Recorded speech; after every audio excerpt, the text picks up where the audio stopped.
उत्तराखंड की भाजपा सरकार द्वारा समान आचार संहिता यूसीसी बिल पास करने पर सभी प्रदेशवासियों ने भारतीय जनता पार्टी के मुख्यमंत्री को बधाई दी है। धारचूला के भाजपा नेताओं ने भी खुशी का इजहार किया है और कहा है कि माननीय मुख्यमंत्री पुष्कर सिंह धामी ने एक बहुत बड़ा कार्य किया है यूसीसी बिल पास करके।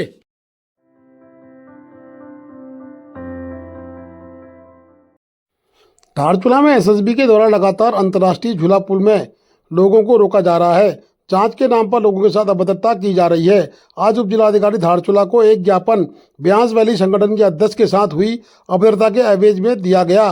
बता दें कि राजन सिंह नबियाल ब्यास संघर्ष समिति के अध्यक्ष हैं और उनकी ही अध्यक्षता में आज एक ज्ञापन उप जिलाधिकारी धारचूला को एसएसबी के खिलाफ दिया गया है। राजन ने बताया कि एसएसबी के द्वारा मानसिक उत्पीड़न किया जा रहा है लोगों का, और ज्ञापन में कहा गया है कि एसएसबी के द्वारा लोगों का मानसिक उत्पीड़न किया जा रहा है और लोगों के कपड़े उतारने तक की बात की जा रही है। इस पर उप जिलाधिकारी धारचूला ने कल एक बैठक रखी है जिस पर एसएसबी और जनप्रतिनिधियों के साथ चर्चा की जाएगी। जरूरत पड़ी तो उप जिलाधिकारी ने कहा है कि जिलाधिकारी या उच्च अधिकारी से भी वार्ता की जाएगी। बता दें कि राजन सिंह नबियाल किसी कार्य से नेपाल जा रहे थे, परंतु अचानक एसएसबी ने उनको रोककर उनका आधार कार्ड मांगा। उनके पास आधार कार्ड नहीं था, परंतु उन्होंने कहा कि मैं फला हूँ। उसके बाद एसएसबी के द्वारा उनकी जांच की गई, उन्होंने जांच में सहयोग किया, लेकिन कहीं ना कहीं एसएसबी के द्वारा उनके साथ अभद्र व्यवहार किया गया, धक्का मुक्की की गई, जिससे आहत होकर आज उप जिलाधिकारी धारचूला को एक ज्ञापन सौंपा गया है। आईडी दिखा के एंट्री करा रहा है तो प्लस वन तो हो सकता है ना सर, जब वो मेरी जिम्मेदारी ले सकते हैं। और दूसरी चीज ये कि मैं तो इंडियन हूँ, मैं तो लोकल का हूँ, मैं बाहर का भी नहीं हूँ। तो इतने में जो सामने में जो उनके सीनियर बैठे होते हैं वो कहते हैं कि सरकारी आदमी गलत काम कर सकता है, उनके ऊपर लांछन लगा रहे। मेरे को बुरा लगा क्योंकि मेरे भाई पे ऐसा बोल रहे थे। मैंने उनको बोला कि आप क्या सरकार में रह के आप गलत काम कर रहे हैं? तो कहते हैं कि आतंकवादी भी हो सकते हैं, ये हो सकते हैं। सर मेरे को समझ में नहीं आता कि धारचूला में पोस्टेड जो एसएसबी के कर्मचारी है, क्या उनको यहाँ की भौगोलिक परिस्थिति और यहाँ के लोगों के स्थानीय लोगों के बारे में बताया नहीं जाता है कि यहाँ पे किस प्रकार के लोग रहते हैं, किस नैन नक्श वाले लोग रहते हैं, कैसे पहाड़ी लोग रहते हैं करके इतना तो उनको पता होना चाहिए। तो उस बारे में क्योंकि जब आतंकवादी बोल दिया है हम लोगों को, हम यहाँ के मूल निवासियों को, तो उनको बुरा लगना ही है सर। और दूसरी चीज ये है कि वर्दी पहनकर किसी को धमकाना, गलत तरीके से व्यवहार करना तो बहुत गलत है। तो बहुत ही आज हम लोगों ने जो एसएसबी के द्वारा अंतर्राष्ट्रीय झूला पुल में जो अभद्रता की जा रही है आम जनता के साथ, उसके विरोध में हम लोगों ने ज्ञापन दिया। और सभी को पता है, पूरे भारतवर्ष को पता है, देश के प्रधानमंत्री जो को पता है कि भारत सीमावर्ती क्षेत्रों में रोटी बेटी के रिश्ते हैं, और जब हर आम आदमी को आए दिन छोटे मोटे रोजमर्रा की चीज़ों के लिए पार वार जाना पड़ता है। 10 बार किसी दिन 10 बार भी पार जाना पड़ेगा। और पार से जो इंडियन लोग हैं, नेपाल में उनकी प्रॉपर्टी वहाँ रहते हैं और नेपाल के लोग इंडिया में प्रॉपर्टी यहाँ पर रहते हैं, तो आना जाना लगा रहता है। इसमें तो एसएसबी के द्वारा हर बार टोका टोकी करते हैं। वो तो लोग जब जनता बर्दाश्त कर लेते हैं, उसके बाद जो है वो तलाशी के नाम पर वो लोग जनता को अपमानित करते हैं और दुर्व्यवहार करते हैं और बहुत तू तड़ाक से बात करते हैं, गाली गलौज करता है। ये जो है जनता को असहनीय है और जनता उसको सहन नहीं करेगी। यदि एसएसबी जो है सीमावर्ती क्षेत्रों में भारत नेपाल के रोटी बेटी के रिश्तों को खराब करेगा, तो एसएसबी को सीमावर्ती क्षेत्रों से हटाव करके जनता आंदोलन करेगी।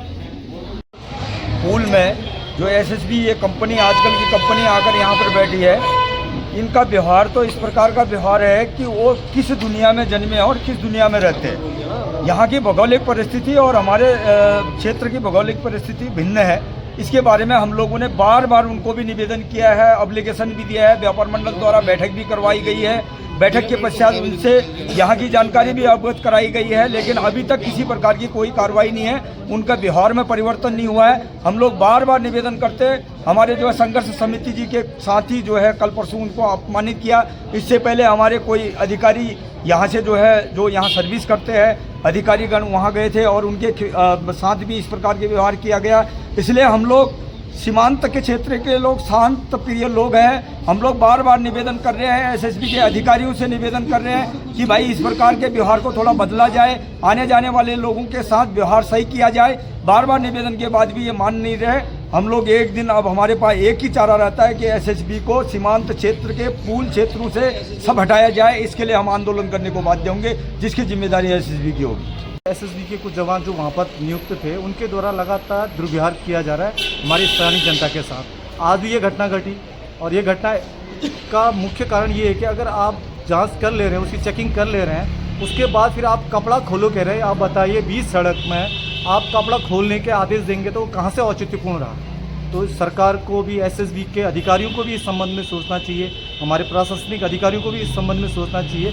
क्या उनके पास इस तरह की व्यवस्था स्थापित है कि वो आप महिला के साथ किस प्रकार का व्यवहार किया जाए, बच्चों के साथ किस प्रकार का व्यवहार किया जाए, जो युवक है युवतियाँ आती जाती रहती उनके साथ कैसे व्यवहार किया जाए। तो हमारा सबसे बड़ा निवेदन सक्षम अधिकारियों से केवल इतना है कि वहाँ जो भी व्यक्ति अगर तैनात रहते हैं उनके आचरण और व्यवहार में ध्यान दिया जाए। क्योंकि हमारी माताएं बहनें वहाँ से चलती है, गहने पहनकर आते हैं, वहाँ तक मैं आपत्ति करते हैं आप गहना पहन के क्यों नहीं। अरे भाई साहब, ये पूरा विश्व जानता है, पूरा भारत जानता है, सीमांत क्षेत्र है, नेपाल के साथ हमारे कैसे संबंध है।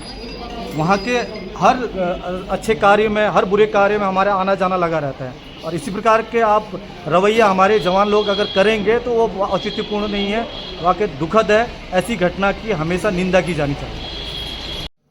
जी, अभी ये धारचूला क्षेत्र के बहुत सारी संख्या में क्षेत्रवासी मेरे पास आए हैं, उनके द्वारा ज्ञापन भी प्रस्तुत किया गया है। उनका कहना है कि एसएसबी के द्वारा नेपाल झूला पुल पर बहुत ही मतलब घनी चेकिंग की जा रही है, जबकि वो यहाँ के लोकल निवासी हैं और रोज़ उनका आवश्यक कारणों से आना जाना रहता है। इसके अलावा क्षेत्रवासियों का ये भी कहना है कि एसएसबी के कर्मचारियों द्वारा उनके साथ दुर्व्यवहार भी किया जा रहा है। तो इस संबंध में मेरे द्वारा कल उनके साथ बैठक की जाएगी। मेरे द्वारा एसएसबी के उच्चाधिकारियों से भी अभी वार्ता की गई है इस संबंध में, और उनको ये अवगत कराया गया कि इस तरह की घटनाएं प्रकाश में आ रही हैं और आप इन पे अपने अधीनस्थ अधिकारियों को निर्देशित करें। इसके अलावा कल हम मीटिंग भी कर रहे हैं और ये सब प्रकरण का इस संबंध में पहले भी कई बार हमने बैठक कर ली है, लेकिन इसका ज़्यादा प्रभाव दिखाई नहीं पड़ रहा है। तो इस संबंध में अब उच्चाधिकारियों को भी, जिलाधिकारी महोदय को भी इस संबंध में अवगत कराया जाएगा।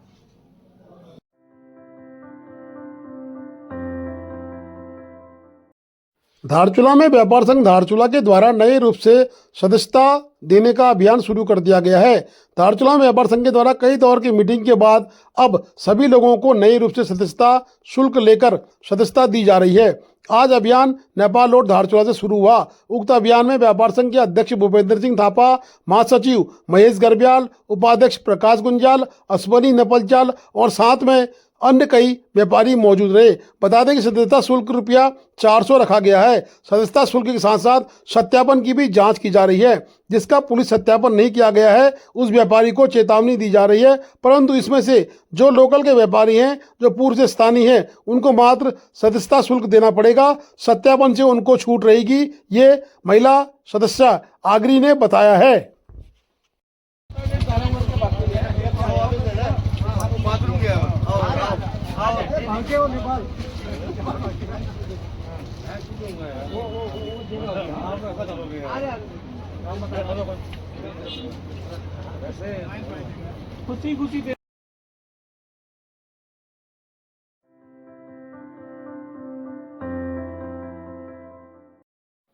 प्रभारी निरीक्षक कोतवाली डिढियाट द्वारा थाना क्षेत्र के संभ्रांत व्यक्तियों, पुलिस, पेंशनर्स, भूतपूर्व सैनिकों, व्यापारियों एवं सीएलजी सदस्यों के साथ की गई एक गोष्ठी।